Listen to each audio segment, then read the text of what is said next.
Aujourd'hui, nous allons nous pencher sur un sujet qui secoue l'Afrique de l'Ouest, les attaques récentes terroristes au Mali et au Togo. Ces pays sont de plus en plus confrontés à une intensification de la violence, avec des attaques ciblées de groupes djihadistes et des opérations militaires. Les enjeux sont immenses, non seulement pour le Mali et Togo, mais aussi pour toute la région. Mais que se passe-t-il exactement dans le nord du Mali au début de ce mois d'octobre?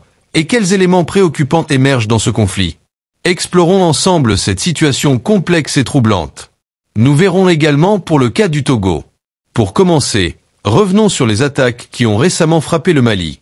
Vous avez peut-être entendu parler de l'attaque contre l'aéroport militaire de Bamako en fin septembre 2024, et ce n'était même pas fini qu'à peine quelques jours plus tard, le groupe JNIM, qui est affilié à Al-Qaïda, a lancé une série d'attaques hyper coordonnées. Ils ont visé des sites militaires assez stratégiques, notamment les aéroports de Tombouctou et Gao, ainsi que la base de Ber et Goundam. Et là, ce n'est pas juste des petits tirs. On parle de roquettes et de 3 véhicules piégés. Pourquoi ces cibles? Les attaques sur les aéroports étaient destinées à empêcher les renforts d'atteindre Ber. La base de Ber, évacuée par la MINUSMA en août 2023, est un emplacement stratégique, et le JNIM a cherché à en profiter. Ils ont utilisé des kamikazes et des véhicules piégés pour percer les défenses de la base, mais les forces maliennes, aidées par Wagner, ont réussi à repousser l'assaut. Le JNIM a mené cette opération avec une certaine sophistication, en utilisant plusieurs kamikazes. D'après les informations disponibles, 3 véhicules piégés ont été utilisés, dont un blindé pour tromper les gardes et faciliter l'infiltration. Une fois à l'intérieur, ils ont engagé les forces maliennes sur place. Heureusement pour l'armée malienne, un soutien aérien est rapidement intervenu. Ce soutien a permis de contenir l'attaque.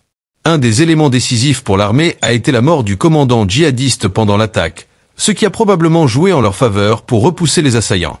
Ensuite, le vendredi suivant, une autre attaque a visé la base de Goundam, située à environ 100 km de Tombouctou. Cette fois, ce sont les rebelles du CSP qui ont frappé, en utilisant des drones civils modifiés selon les sources de la France 24, pour larguer des petites charges explosives sur la base. C'est une tactique assez nouvelle dans la région. L'objectif pour ces groupes est de montrer qu'ils ont la capacité de défier l'armée malienne et d'utiliser des technologies avancées, même si ce n'est pas encore à grande échelle. Contrairement aux djihadistes, le CSP n'est pas un groupe extrémiste religieux. C'est une coalition de rebelles Touaregs qui cherchent surtout à affirmer leur présence dans la région et à contrer l'influence malienne et de Wagner. Passons maintenant à Tinzaouaten, une ville proche de la frontière algérienne, où une autre confrontation est en train de se préparer. En juillet, les FAMA, forces armées maliennes, et Wagner ont tenté de prendre le contrôle de cette zone, mais ont été repoussés par le CSP. Début octobre, un convoi important 62 véhicules, 20 motos, 14 blindés a quitté Kidal en direction de Tinzaouaten, avec une couverture aérienne. Ce qui est intéressant ici, c'est que ce convoi semble avancer prudemment. Mais arrivé à un moment donné, il s'est même séparé en deux, avec une partie qui est retournée vers le lieu des combats précédents. La situation reste donc tendue, avec des mouvements de troupes constants et une forte présence militaire dans la région. L'importance de cette avancée des FAMA ne doit pas être sous-estimée. Les affrontements les plus intenses de cet été ont eu lieu dans cette zone, et la colonne FAMA-Wagner progresse avec prudence. Ce qui est encore plus troublant, ce sont les informations selon lesquelles des combattants ukrainiens auraient combattu aux côtés des rebelles et djihadistes contre les forces maliennes et Wagner. Cela soulève des questions sérieuses sur la nature du soutien militaire que reçoivent ces groupes, et sur les motivations des acteurs extérieurs impliqués. Pour mieux comprendre le contexte actuel, faisons un retour sur l'attaque de la base de Ber en 2018, alors sous la protection de la MINUSMA. À l'époque, des djihadistes avaient lancé une attaque de grande ampleur, équipée de PQPS armés et de véhicules chargés d'explosifs. Malgré l'ampleur de l'assaut, les casques bleus avaient réussi à le repousser. C'est important de noter que la base était occupée en ce moment par les forces armées du Burkina Faso. Cependant, avec la fin de l'accord d'Alger et le retrait de la MINUSMA en août 2023, ce vide sécuritaire a permis à des forces locales, ainsi qu'à Wagner, de se déployer dans cette région. Ce retrait a laissé un certain champ libre aux djihadistes et aux rebelles, qui semblent aujourd'hui bénéficier d'un armement de plus en plus sophistiqué.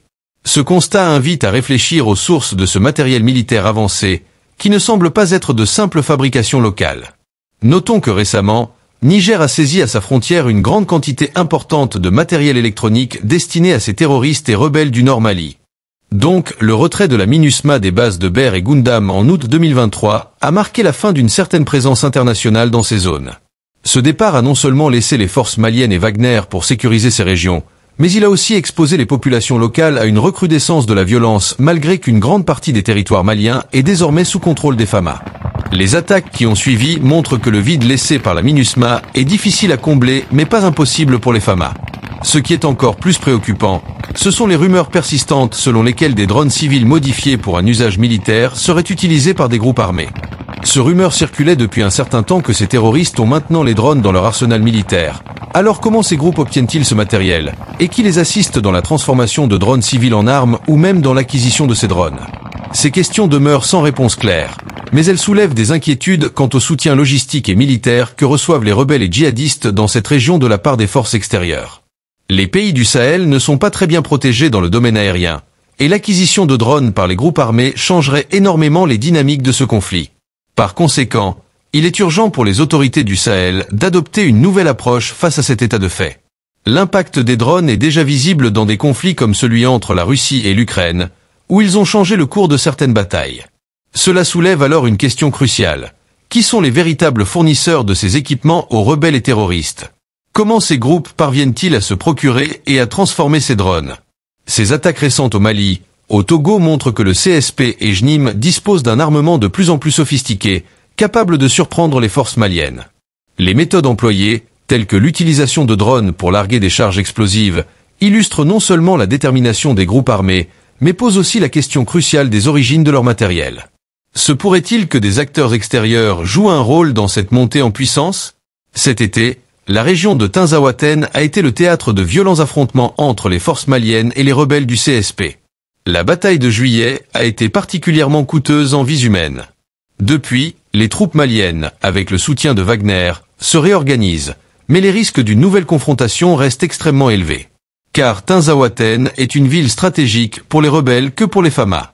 Située à un point de passage crucial à la frontière algérienne, elle est essentielle pour empêcher la libre circulation des groupes armés entre les deux pays. C'est important de noter que ces groupes rebelles trouvent leur refuge dans le désert algérien. D'autres pensent même que l'Algérie pourrait les héberger en toute connaissance de cause. Donc, les forces maliennes sont en alerte maximale alors qu'elles progressent vers cette région, conscientes que les rebelles et djihadistes pourraient tenter de bloquer leur avancée. Enfin, on va parler rapidement du Togo, où le JNIM a également revendiqué des attaques ce début octobre. Le 2 octobre, ils ont tué 2 ressortissants turcs travaillant dans le BTP. Cette attaque montre que le groupe cherche à élargir son influence dans la région, au-delà du Mali. Le JNIM utilise de plus en plus les drones pour observer et coordonner ses attaques, ce qui leur donne un avantage tactique. On a vu des images de l'attaque filmée par drone, où l'on voit comment ils ont pu s'infiltrer dans une base et cibler les soldats en place. Cela montre à quel point les groupes djihadistes adoptent des technologies modernes pour rendre leurs opérations plus efficaces. En résumé, la situation au Mali et dans certaines zones du Togo montre une escalade de la violence, avec des groupes armés qui se renforcent et adaptent leurs tactiques. Les attaques coordonnées du JNIM, l'utilisation de drones par le CSP et la présence de Wagner au Mali montrent un environnement de plus en plus complexe. Et au milieu de tout ça, ce sont souvent les civils qui paient le prix fort. Merci d'avoir regardé cette vidéo. N'oubliez pas de vous abonner pour rester informé sur l'actualité sécuritaire en Afrique de l'Ouest. À très bientôt.